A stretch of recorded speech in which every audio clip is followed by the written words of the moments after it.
Janeiro é conhecido como um mês de novos começos, de planejamento e de cuidado com o futuro. E é justamente por isso que existe a campanha Janeiro Branco, um movimento nacional que chama a atenção para a saúde mental e emocional da população. Hoje vamos falar sobre um tema extremamente importante, que é a saúde mental de crianças e adolescentes. Para isso, nós recebemos a diretora do CAPES, a Camila. Não, a Carla Camilo. Isso. Desculpa, Carla. A Carla Camilo, que ela é diretora do CAPES Infanto e Juvenil, Dr. Sebastião Jair Mourão. É a unidade fundamental no cuidado especializado de jovens que enfrentam sofrimentos psíquicos intensos. Camila, seja muito bem-vinda. Obrigada. Bom, a gente vai começar a falar sobre a campanha do Janeiro Branco.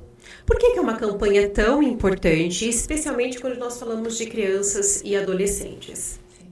É uma campanha que iniciou em 2014 com psicólogos lá de Minas Gerais, né, e acabou se expandindo para o Brasil todo.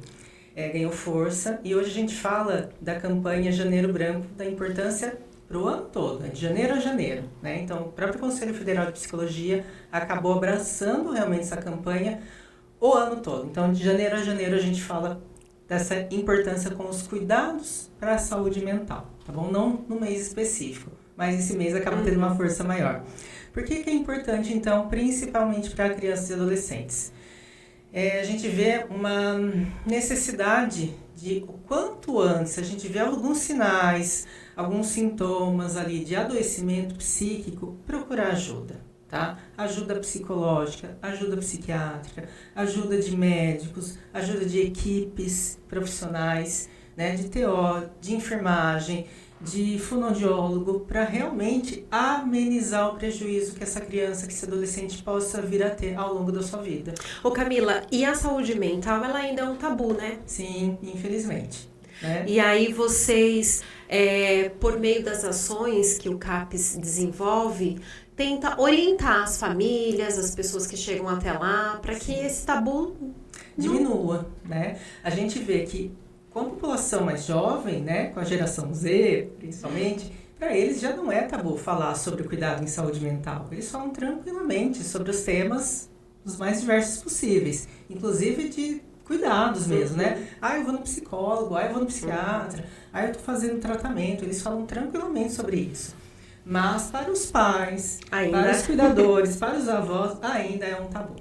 Muito bem, nós estamos ao vivo aqui no portal de notícias Araras em Pauta com um podcast nos bastidores da mídia e hoje nós estamos aqui falando sobre saúde mental.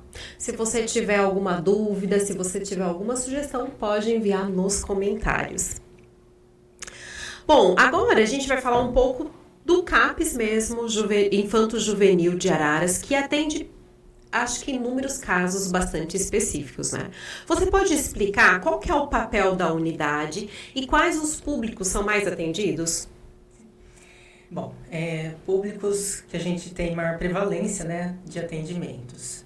Crianças com transtornos do neurodesenvolvimento, né, autistas, TDAH, crianças que têm algum problema de aprendizagem com sofrimento emocional, tá?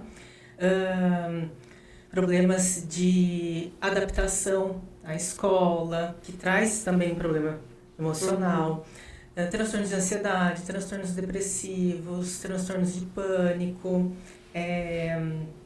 transtornos de humor, né? Então problemas também com esquizofrenia, então já problemas graves e moderados que trazem consequências emocionais sérias. Tá? Ô Carla, fala pra gente aonde que o CAPES IJ está localizado e como que funciona o atendimento do dia a dia.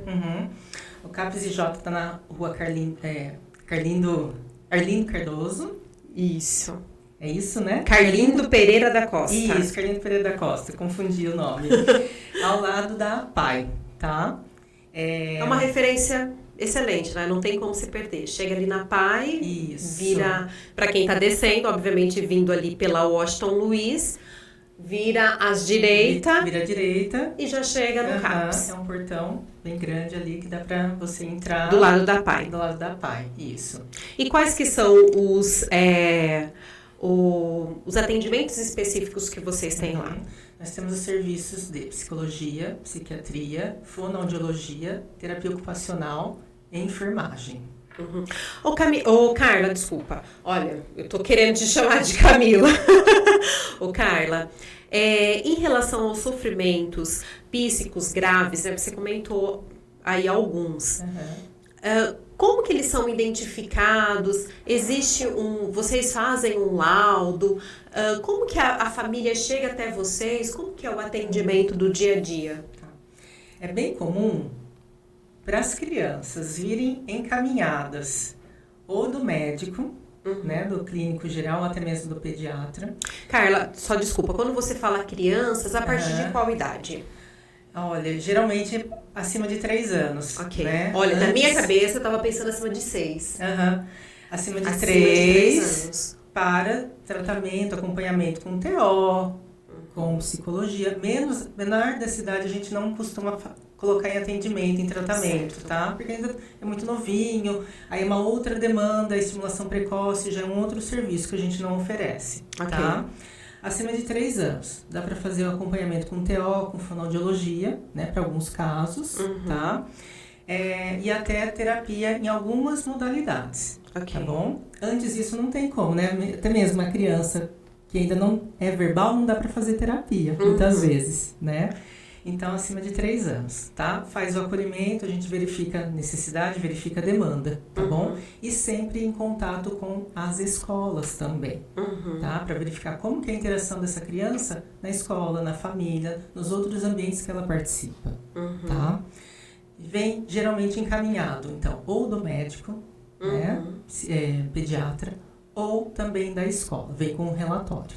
É muito importante que já venha também com esse relatório, com esse encaminhamento. Porque aí vocês têm um conhecimento até prévio, né? Isso, mais dados. Como que a criança está chegando. Tá? Não é um pré-requisito, mas é importante sim que venha também com esse relatório. Ou procura espontânea, tá? O serviço também é portas abertas e necessidade aí a busca espontânea. E essa é a questão da busca espontânea, ela geralmente chega mesmo até vocês? Sim. E como que é essas demandas, né? Quais que são os sintomas que essas pessoas chegam até vocês? Vamos pensar no adolescente. Adolescente muitas vezes vem por busca espontânea, né? Então ali 13, 14, 15 anos, tô vendo essa necessidade de buscar acompanhamento psicológico. Então ele busca, né? A gente pede que venha também com algum responsável, maior de idade, né? Para estar acompanhando aí o tratamento, o acompanhamento, porque os pais têm que estar cientes, têm que assinar também a ficha de consentimento, né? Folha de consentimento também. E aí a gente faz acolhimento, a triagem e dá seguimento nos acompanhamentos. Muito bem. Carla, e em relação aos transtornos do espectro autista? Existem vários graus. Isso. É assim que se fala, né? Isso. Você poderia abordar para nós um pouco sobre o transtorno e como que é o atendimento lá no CAPS? Sim. Bom, então o que a gente tem aí dos transtornos de neurodesenvolvimento, né? O autismo, o TEA se enquadra neles também. São casos bem específicos, é caso a caso, não dá pra gente colocar tudo numa situação só, né? Então a gente tem o nível 1, nível 2, nível 3 de suporte. O nível 1 de suporte são as pessoas que têm um grau de funcionamento que tem uma certa funcionalidade e que precisam sim de acompanhamento, mas que conseguem interagir muitas vezes e com as terapias consegue diminuir alguns prejuízos. A gente, no CAPS, com as terapias preconizadas pelo SUS, a gente consegue também ofertar essas terapias para essas pessoas, nível 1 de suporte, tá? E ali a gente tem a equipe para avaliar as necessidades e ofertar essas terapias, uma vez na semana, 2 vezes na semana, em equipe multiprofissional, tá bom? Nível 2 e nível 3 de suporte, as pessoas, né, essas crianças e adolescentes precisam de um acompanhamento mais contínuo dos profissionais, que sejam ali 2, 3, 4 vezes na semana. Então aí, enquanto equipe CAPS e J, a gente não tem esse suporte necessário para que essa criança seja atendida, né, com qualidade e com que a necessidade dela realmente precise, né? Então aí a gente acaba encaminhando para outros serviços. Ok, mas não deixa de ofertar o atendimento. Muito bem. E a questão das alterações significativas do comportamento, tanto do comportamento do espectro autista, como das outras patologias aqui, dos outros sofrimentos físicos que a gente comentou. Como que os pais podem observar? Né? De repente, assim, uma criança mais agressiva, falta de atenção ou agitada. Olha, é muito individual, né? Mas aí já com alguns meses de vida, os pais conseguem observar muitas vezes uma dificuldade na interação social dessa criança, desse bebê. Esse é o primeiro, dos primeiros pontos de alerta. Isso, dos mais notáveis ali, sintomas e sinais de observação, dificuldade de interação, uma criança que fica muito no mundinho dela, muitas vezes é não verbal, então não consegue mesmo essa expressão verbal, né? Os casos mais notáveis, aquela criança que tem muitas manias, não manias, mas de bater a cabeça na parede muitas vezes, os casos mais graves, né? Então, sinais de alerta, de atenção, que realmente precisa de um cuidado o mais rápido possível. Muito bem. Para você, então, que está nos acompanhando, hoje nós estamos aqui com a diretora do CAPS Infanto Juvenil de Araras, a Carla Camilo. Nós estamos falando sobre o Janeiro Branco. Ô Carla, quais são hoje os principais sinais de alerta que os pais responsáveis, educadores, eles precisam observar nas crianças e adolescentes? Né? Você já comentou aqui um dos primeiros sinais na infância, mas às vezes esse sinal não aparece na infância. Pode aparecer na adolescência, até mesmo na vida adulta, né? Mas como que os pais podem observar aí as suas crianças e perceber essas nuances em cada uma delas? Bom, vamos pensar, a gente está falando de TEA, né, de autismo, pensar um TEA nível 1 de suporte. É bem comum também esse autista nível 1 de suporte passar ali grande parte da sua vida sem esse diagnóstico. Sim. Né? Principalmente as pessoas que têm diagnóstico tardio, né? Lá no final da adolescência, até mesmo na vida adulta. Ele teve, de uma certa forma, estimulação ao longo da vida. E vai se deparar com algumas dificuldades, com alguns prejuízos, já na vida adulta. Né? Depois, quando está entrando no mercado de trabalho, está entrando num estágio, numa faculdade, por conta de alguns prejuízos na socialização. E aí vai fazer a avaliação neuropsicológica e diagnóstico, né, TEA. Por quê? Como ninguém percebeu isso antes? Porque tem um alto funcionamento, né? Então, está tendo muito, realmente, né, esse diagnóstico tardio, justamente porque essas crianças, ao longo do seu desenvolvimento, elas foram estimuladas na escola, principalmente pelos pais, né? Então, está tendo realmente esse aumento de diagnóstico na vida adulta, né, na adolescência. E o que está acontecendo também? Hoje a gente fala mais de autismo.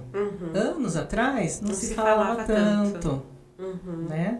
Então são momentos. E são nuances também que os pais precisam realmente observar, perceber essas mudanças bruscas, né, no comportamento, a questão do isolamento, né? A criança fica ali isoladinha, sem ninguém.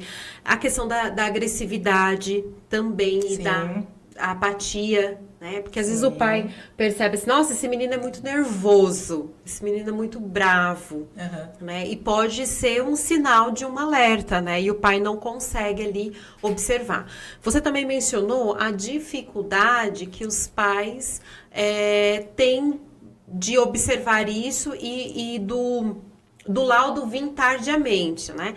Mas essas dificuldades também podem ser observadas na escola, né? Então, assim, se a criança tem dificuldade de ler, né? Tem dificuldade de interagir ali com os amigos, é um alerta para os pais, né? Isso, é um alerta e também é algo que não dá pra gente já dar um diagnóstico ou ser tão taxativo, por quê? A criança, o jovem, ele está ainda em desenvolvimento ainda, né? Então, a gente precisa de alguns meses ou até alguns anos observando aquela criança. Por isso que são várias sessões de terapia, são muitas vezes várias consultas com e aí esse é o papel com o neuropediatra, CAPS, né? Também, com todos os profissionais, antes de dar um diagnóstico, né? Não é uma consulta, uma sessão que você vai sair com um laudo, tá?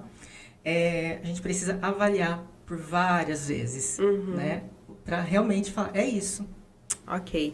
Bom, a gente está ao vivo aqui falando sobre o janeiro branco e agora a gente vai fazer uma pausa de 1 minutinho e já voltamos.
Voltamos com o podcast nos bastidores da mídia, da política, bastidores da política. E hoje nós estamos falando sobre o Janeiro Branco. A nossa convidada é a Carla Camilo, que ela é diretora do CAPS Infanto Juvenil daqui da nossa cidade. Carla, existe um aumento na procura por atendimento em saúde mental nos últimos anos, né? Que eu ia falar na faixa etária juvenil, mas acredito que até na faixa etária infantil também. O que tem contribuído para isso? Nossa, são muitos fatores, né? E não é só aqui na região, não. É nacional, é mundial, sim, inclusive, tá? A gente vê esse aumento, principalmente depois da pandemia, tá? Por vários fatores. Na faixa etária, então, infanto-juvenil. Pandemia. O que aconteceu, né?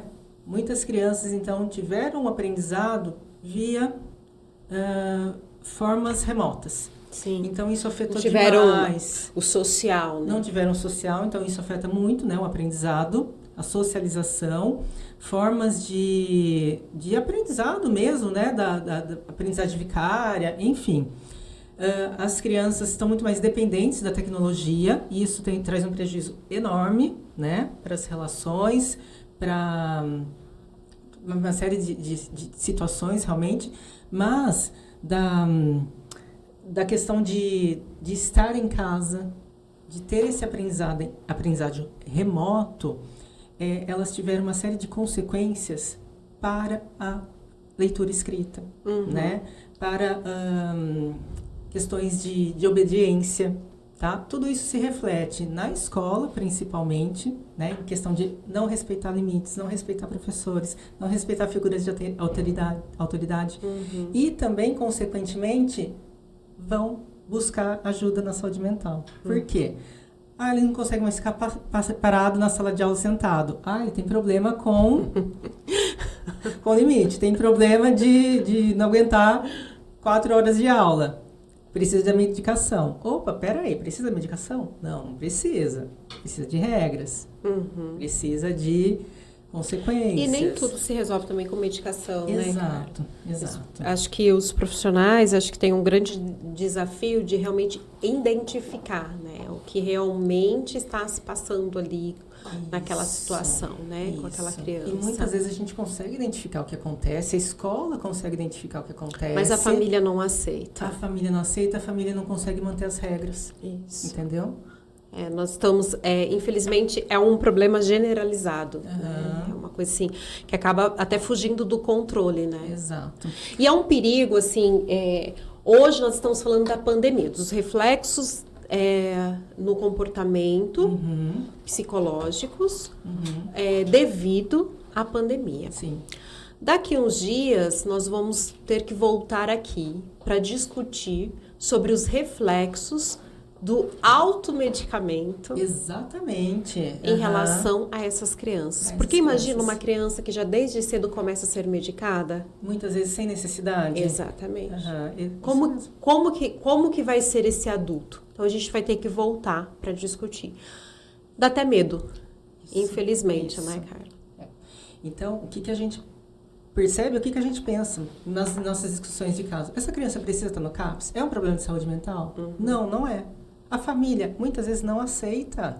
A família quer a medicação, a família quer um laudo. Claro, né? Porque ela quer resolver de imediato, né? Para talvez não levar na escola, para talvez justificar, olha, meu filho tem um problema. E não tem. É problema de comportamento, de educação. De regra, de obediência. Entendeu? De educar. E tem um outro contexto, Carla, que é que muitas famílias ainda têm receio ou desconhecimento até do CAPS. Sim. Né? A gente sai de um extremo e vai para o outro, né? Vai de um extremo onde o pai quer ali dar uma medicação sem uma necessidade e também num outro extremo no qual ele não conhece e a criança precisa do acompanhamento, precisa ser laudada. Isso. E precisa desse encaminhamento. Qual que é o papel do CAPS, né, nessas questões quando não tem esse conhecimento? Porque o nosso objetivo hoje aqui é exatamente fomentar o CAPS para que as pessoas possam entender qual que é o papel dele para a sociedade e como que vocês podem contribuir para ajudar. Isso, o CAPS é um serviço que está ali, né, portas abertas, como eu já falei, para acompanhamento, crianças e adolescentes, e também para a família, a orientação dessas famílias. Então, criança ou adolescente precisa do acompanhamento de saúde mental, tem ali profissionais, até mesmo em esquema de plantão, para tirar essas dúvidas, né? Para estar ali, prestando acompanhamento, prestando auxílio, principalmente também, inclusive, de casos graves, né? Crianças e adolescentes em surto, a família vai ser orientada, vai saber como proceder, né? Esse é o nosso serviço, esse é o nosso intuito, né? Esses casos que são mais leves, a gente vai orientar, vai acolher e vai direcionar para outro serviço para também ter um acompanhamento psicológico, principalmente, né? Médico, se for o caso. Muitas vezes não é, né? Uma orientação familiar, uma orientação, acompanhamento dessa criança e desse adolescente é o suficiente, né? Principalmente da família. Por quê? A criança ela vai ser o porta-voz de uma disfuncionalidade das regras familiares. É isso. Ô Carla, quais que são os maiores mitos e preconceitos que vocês enfrentam quando o assunto é a saúde mental infantil? Os maiores mitos e preconceitos? Isso. De repente, até mesmo dos próprios pais, de outros profissionais, né? Lá o CAPS hoje, quais são os profissionais que atende? Eu sei que tem várias salas, né, lá no CAPS, e cada profissional, ele desenvolve ali um trabalho. Então, assim, eu acredito que o pai chega ali com vários preconceitos, com vários mitos de outros lugares, que talvez de outros profissionais, né? Talvez um dos maiores seja que o CAPS vai fazer internação. Eu acredito que esse é o maior mesmo. A internação é a última alternativa. Até porque a gente não mencionou, mas a gente pode falar isso depois da sua resposta, sobre os outros CAPS. Né? Então, às vezes, a sociedade pode realmente confundir as funções de cada um dos CAPS. Isso. Então, a internação é a última alternativa. Realmente, e a mais complicada, mais difícil de ser conseguida, né, de ser realizada também.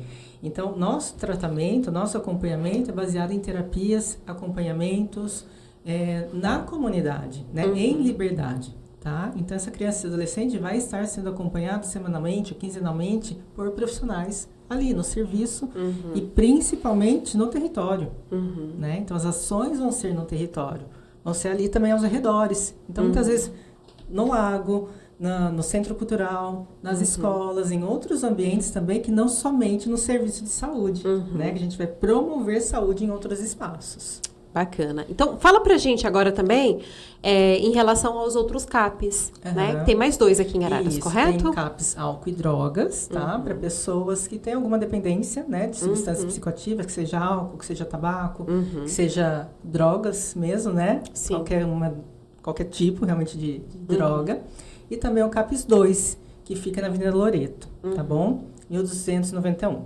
O CAPs 2 para pessoas maiores de 18 anos com transtornos mentais graves. Ok. Tá? Transtorno depressivo grave, transtorno de ansiedade grave, transtorno de humor, esquizofrenia, realmente transtorno de transtorno de depressão pós-parto, que esteja ali numa situação mais agravada, tá? Questões graves que aí também demandam uma equipe para poder ajudar. Para poder ajudar. Muito bem, nós estamos indo para o nosso final do nosso podcast Nos Bastidores da Política. A nossa convidada de hoje é a Carla Camilo, ela é diretora do CAPS Infanto Juvenil. Carla, se você pudesse deixar uma mensagem para os pais responsáveis e os cuidadores neste Janeiro Branco, não só nesse Janeiro Branco, né, mas observar, como você falou no início da entrevista, né, é de janeiro a janeiro, né? Qual que seria? Olha, uma mensagem, eu acho que para os pais, cuidadores, ficarem muito atentos ao que os filhos fazem na internet. Acho que principalmente isso. Observar. Né? É a função dos pais, dos cuidadores. Saberem, não é um controle, é um cuidado. Saber o que o filho faz nas mídias sociais. Porque ali ele pode estar fazendo uma pesquisa, olhando algum vídeo que vai trazer também, algum gatilho. Isso, e também consumindo um conteúdo que pode trazer um prejuízo muito grande, né? Um conteúdo que seja que não é apropriado para a idade. Exato. Né? Muito bem. E cuidar da saúde mental desde a infância pode mudar o futuro de uma pessoa. Sim. De que forma que os pais podem ter essa consciência e realmente entender essa complexidade e cuidar da saúde mental dos seus filhos? De que forma? Bom, saúde mental é o que governa todo o restante também, né? Exatamente. Se a gente não está bem mentalmente, a gente não vai... As outras partes também não vão funcionar. Isso. Né? Que a OMS fala, saúde mental, bem-estar físico, psíquico, emocional e espiritual, né? Exatamente. Então é isso, a gente está cuidando de todas essas outras esferas, que isso vai repercutir, vai reverberar em bem-estar em todas as nossas áreas da vida. Então acho que é isso. É essencial. Esse cuidado, é essencial, esse cuidado com a nossa saúde mental, que tudo vai fluir bem. Muito bem. Cuidar da mente, como a Carla mesmo mencionou, é tão essencial quanto cuidar do corpo, né? Então, e isso começa, obviamente, desde cedo. E o Janeiro Branco, ele nos lembra que saúde mental é um compromisso de todos, da família, da escola, do poder público e também da sociedade. Carla, agradeço imensamente a sua participação e eu reforço aqui para você que está nos acompanhando, se você conhece alguma criança ou algum adolescente que precisa de ajuda, procure orientação. Vou repetir, o CAPS Infanto Juvenil está lá, CAPS Juvenil, Dr. Sebastião Jair Mourão, está localizado na rua Carlindo Pereira da Costa, sem número, na Vila Michelin, ao lado da PAI. O atendimento é de segunda a sexta e o telefone é 3551-0277. Então, procure ajuda caso você necessita. Eu espero você no nosso próximo episódio. Prontinho. Exato. Foi rapidinho.